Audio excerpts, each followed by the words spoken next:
The psychology of the markets.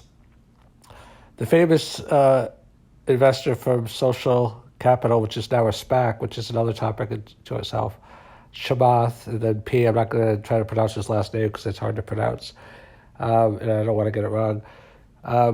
He said on CNBC today something brilliant. I mean, he also talked about Tesla potentially being worth trillions because they moved beyond being a car company to being an energy company, allowing people to be their own energy companies to profit individually from it. That's a topic in and of itself. But I want to focus on something else that he said, which is that the common person has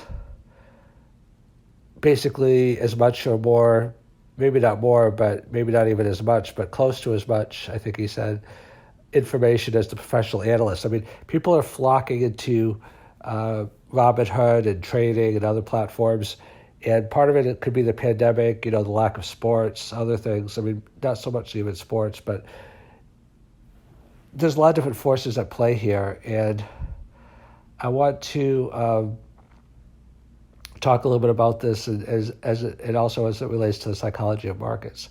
So it used to be like we have so much more information now because we live in the information age, and some even say the post-information age. Some people say the disinformation age or misinformation age.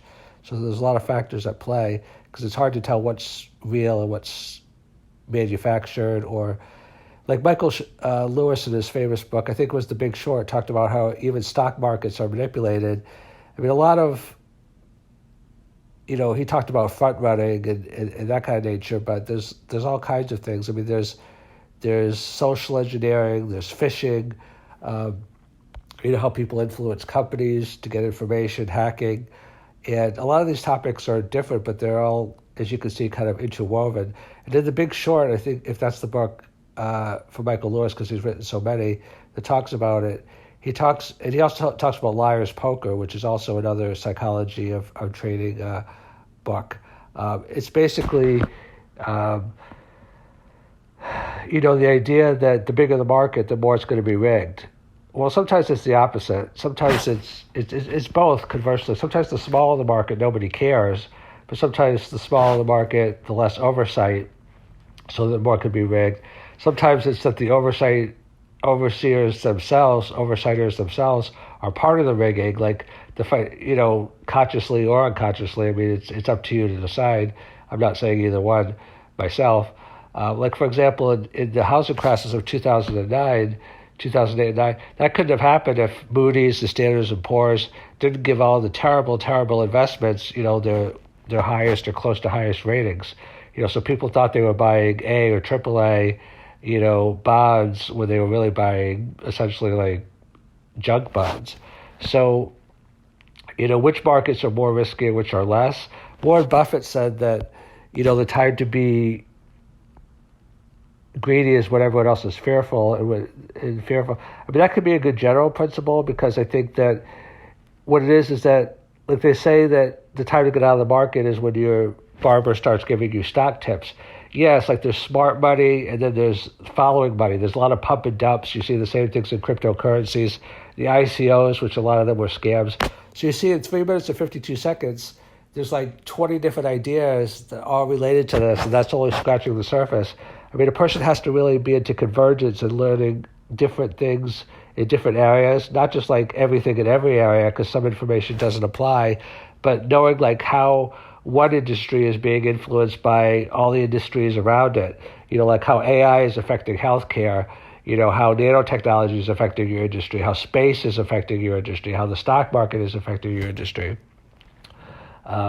So, a lot of this gets into even public policy. Like, Mnuchin is talking about how, the different, stimulus packages and this and that is related to the markets.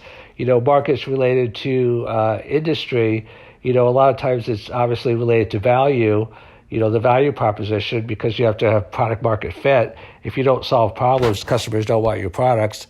And money being an expression of value, the more that you solve problems, the more customers will want your products, and the bigger problems you solve, the bigger your financial result could be. Like, I think it was Peter Diamandis famously said, if you want to make $1 billion, help 1 billion people. And Zig Ziglar said, you can get anything you want in life if you help enough other people get what they want. So the psychology of markets, just to kind of like sum this up, because there's been like a lot of different points I'll put together. There's human factors, there's technology factors, there's media factors, there's cultural factors probably, although I'm not really sure what those are. But I mean, probably like how you were raised, in your family, it affects your attitudes about everything, including investing in markets. I did another podcast saying how like technology also enables us but disempowers us at the same time. And my podcast is an example of this. Like, since I got this update on my iPhone, everything is more difficult, not less difficult. I have to keep on signing into this podcast. This is the third time actually. So the psychology of markets related to technology. So like how everybody's on Robinhood has all the information, Shema says, that analysts have. So technology could be an enabling factor in that way. Like some of the podcasts, like Elon Musk doesn't give like as many traditional interviews. He mostly goes with the podcasters because those are the influencers now. Like everybody's listening. They're some way more powerful. Like Joe Rogan just made $100 million contract or so from Spotify. And as technology has become more powerful in regard to information, and information is applied to markets, media has become less because media has become concentrated, in terms of like a few companies, and a lot of local media has disappeared just off the map, with all the layoffs and everything. So it's a totally shifting landscape. When you think about the psychology of markets, you have to think about all these different factors.